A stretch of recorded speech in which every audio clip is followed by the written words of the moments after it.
Hello అండి అందరికీ welcome back to my channel. నేను మీ జ్యోతి. ఈరోజు రెసిపీ అద్రిపోయింది. డెఫినెట్గా ఒకసారి ట్రై చేయండి, మీకు కూడా నచ్చుతుంది.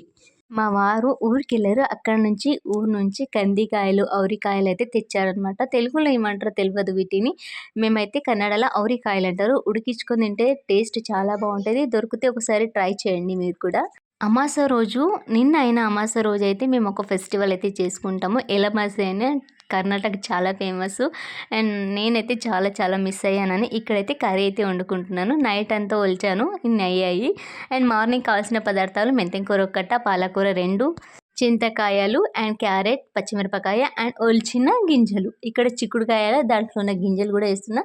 మీకు అవైలబుల్లో బినీస్ ఉంటే బినీస్ కూడా వేయండి, చాలా బాగుంటుంది. నా దగ్గర లేవు కాబట్టి వీటితో అయితే చేసేసాను.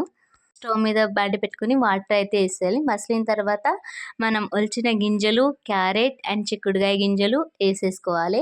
ఆ తర్వాత అవి ఉడికిన తర్వాత ఉడుకుతూ ఉంటే ఆకుకూరలు అయితే ముందుగా కట్ చేసి వాష్ చేయాలండి. దాంట్లో మట్టి ఉంటుంది కదా, వాష్ చేసి పక్కన పెట్టాలి. ఇవి 50% ఉడికిన తర్వాత మనం ఆకుకూరలు అయితే యాడ్ చేయాలి. ఇవి ఉడికేలోపు మనం చింతకాయలు ఉడకబెట్టుకోవాలి. చింతకాయ మా పొలం నుంచి అండి. అండ్ ఇక్కడైతే ఆ కూర మెంతం కూర అయితే కట్ చేసి వాష్ చేసి పక్కన పెట్టాను. ఇవి అయితే యాడ్ చేశాను. ఇక్కడైతే పచ్చిమిరపకాయ పేస్ట్ అయితే రెడీ అయిపోయింది. దీది అయితే ఆ కూరలు యాడ్ చేసిన తర్వాత ఇది కారం, చింతకాయ రసం, ఉప్పు, పసుపు వేసి కలుపుకోవాలి.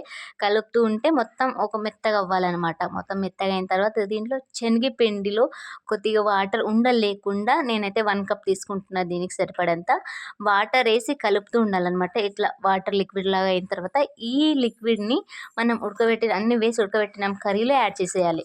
ఒక హాఫ్ అన్ అవర్ అయితే ఉడికించి పైన కొత్తిమీర వేసి తాలిపైతే కర్రీ అయితే రెడీ అయిపోతుంది. కర్రీ అయితే చాలా చాలా బాగా వచ్చింది. డెఫినెట్గా మీకు అవైలబుల్గా ఉంటే ఒకసారి ట్రై చేయండి, మీకు కూడా నచ్చుతుంది. అండ్ వీడియో ఎలా అనిపించింది కామెంట్ చేయండి. నచ్చితే లైక్ చేసి మా ఛానల్ని ఫాలో అవ్వండి గాయస్. బాయ్.